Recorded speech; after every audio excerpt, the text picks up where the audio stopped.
call to order today's special meeting of the Monroe County Election Board. Our agenda is pretty straightforward today, as we really only have one item of business that we need to take care of. And so the agenda essentially is a quick update from our county attorney. We'll need to adopt rules of procedures for this meeting. If anyone's going to speak, witnesses will need to be administered oath. And I think we can do that as a group. Then there's an opportunity to present evidence by the challenger and the challenge candidate. And then we'll discuss and make a motion regarding the resolution challenge.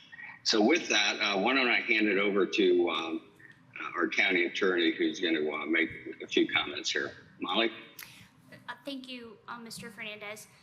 So we're here today to address the candidate challenge that was filed on July 30th. It was acknowledged at the election board meeting on August 1st, and since the election board meeting on August 1st, I did receive a stipulation of facts by the parties, and so I think the appropriate procedure would be to read the stipulation of facts into the record. And then we could skip the adoption of rules of procedure, because I think the stipulation of facts will be dispositive of the challenge. I would recommend that we then swear in the individuals who signed the stipulation of facts, just to have them acknowledge their signature under oath. And then I also believe the stipulation of facts will not make presentation of evidence necessary, so we would go right to discussion. So if you're ready, I will read the stipulation of facts by the party. Unless Nicole or Judith had any objection, I think that sounds like a good plan. No objection. No objection. So the document that I have is entitled Stipulation of Facts by the Party, and it reads, comes now the challenger David G. Henry and the challenged candidate Randy Cassidy with representation of counsel Allison Weber. Together, the parties hereby agree to stipulate to the following facts with regard to the candidate challenge filed on July 30th, 2024. Number one, on June 25th, 2024, Randy Cassidy filed the declaration of candidacy and written consent to fill a ballot vacancy in 2024 from the Monroe County form with the Monroe County Election Office. The form declared Cassidy's candidacy for the November 2024 general election for the office of Monroe County Commissioner, District 2. Additionally, the form listed Cassidy's residence as 526 North Morton Street, apartment number 403, Bloomington, Indiana, 47404, a residence within District 2. 2. On July 30th, 2024, David G. Henry, the county chairman for the Democratic Party, filed the candidate filing challenge form with the Monroe County Election Office. The challenge questioned the eligibility of candidate Randy Cassidy in the election of the County Commissioner, District 2. Attached to Henry's challenge was a letter outlining the basis for his challenge. The letter, in part, challenges Cassidy's candidacy on the basis of whether Cassidy meets the residency requirements set forth in Indiana Code 381212. 3. Pursuant to Indiana Code 381212, a candidate for the office of County Commissioner must have resided in the district in which the candidate is seeking election for at least 6 months before the election. 4. At the August 1st, 2024 meeting of the Monroe County Election Board, the candidate challenged was acknowledged and a hearing was set for August 8th, 2024. 5. At the August 1st, 2024 Election Board meeting, Mr. Cassidy, with his counsel present, voluntarily addressed the Election Board. Cassidy provided a copy of a lease dated May 6th, 2024 for his Morton Street residence. Cassidy advised the Election Board that he was originally led to believe by the Indiana Election Division that he met the 6-month residency requirement for candidacy. However, upon further re-examination of the residency requirement, Cassidy acknowledged that he did not meet the requirement and expressed his intent to suspend his campaign effective immediately. 6. Any other allegation regarding Cassidy's eligibility for candidacy set forth in the candidate challenge filed by Henry is moot. The residency requirement question is dispositive of the question at hand. Therefore, no other allegation needs to be addressed. 7, based solely on the above stated facts, both the challenger David G. Henry and the challenged candidate Randy Cassidy, with the consultation of retained counsel, stipulate that Cassidy does not meet the residency requirements set forth in Indiana Code 381.21.2, and as a result is ineligible for candidacy for County Commissioner District 2. The parties stipulate that the filed candidacy challenge should be upheld to effectively remove Mr. Cassidy's name from the November 5th, 2024 general election ballot. 8, all parties have entered into the stipulation of facts voluntarily. And 9, the parties intend to provide the stipulation of facts to the election board at the hearing held on August 8th, 2024. All parties acknowledge they will be afforded the opportunity to be heard and present evidence on the above referenced matter at the scheduled hearing.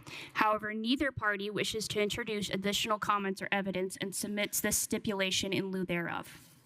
And the document was signed by Mr. Henry, Mr. Cassidy, and Ms. Weber as Mr. Cassidy's counsel, and it was dated today. Okay, great. Thanks, Molly. So I think at this point you wanted us to go ahead and swear in the 3 signatures of that stipulation of facts so that they can, I guess, acknowledge formally that they signed it and are good to go. Sorry. Well, all individuals who are going to acknowledge their signature, please raise their hand. Do you swear to tell the truth and nothing but the truth? For the record, all witnesses have now affirmatively acknowledged the oath. Would you like me to verify the signatures, Mr. Fernandez?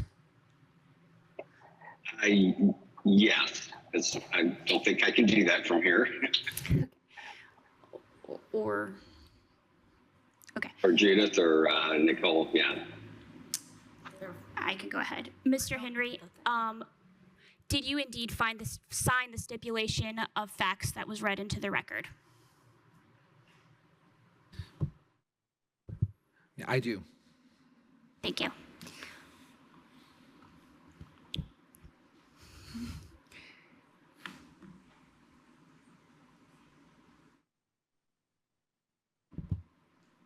Mr. Cassidy, did you indeed sign the stipulation of facts that was read into the record?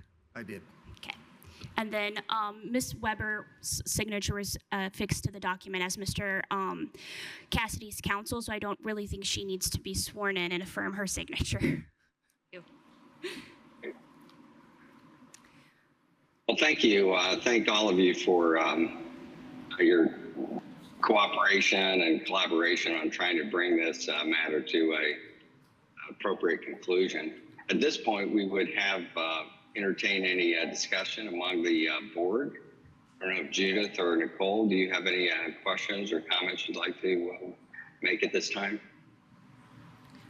I have no questions. I have no questions. You have a comment, Judith? No comments. I believe this is very straightforward, and I'm ready to make a motion whenever Nicole indicates she agrees. I am ready to second your motion. We is there anybody in the public that would like to address this resolution before we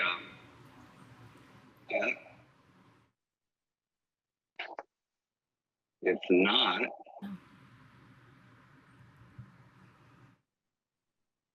now do you want to make a motion?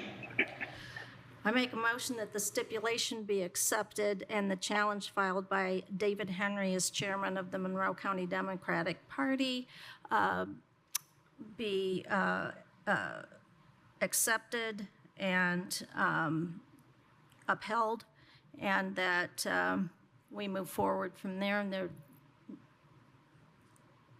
I will second. Great. And for clarity of your motion, Ms. Bankart, this would effectively remove Mr. Cassidy's name from the November ballot, correct? That is correct. Yes. All right. Well, all those in favor say aye.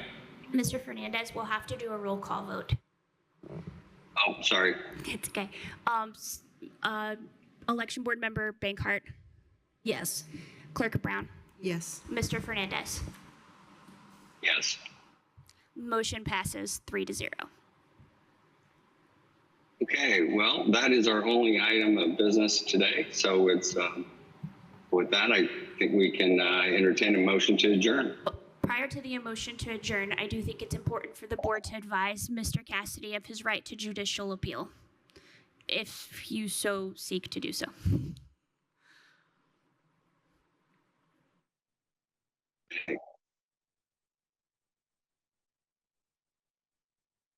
Right then I think we now can entertain a motion to adjourn. I will make a motion to adjourn. I second. All right, so all those in favor say aye, or do we have to roll call that too? Aye. With a virtual member, you're supposed to roll call, but I think it'd be okay if we're adjourning. Okay, well, great. Well, thanks everyone. I appreciate the ability to do this with me out of town, and thank you to all the parties for working together on this as well. All right, we are adjourned.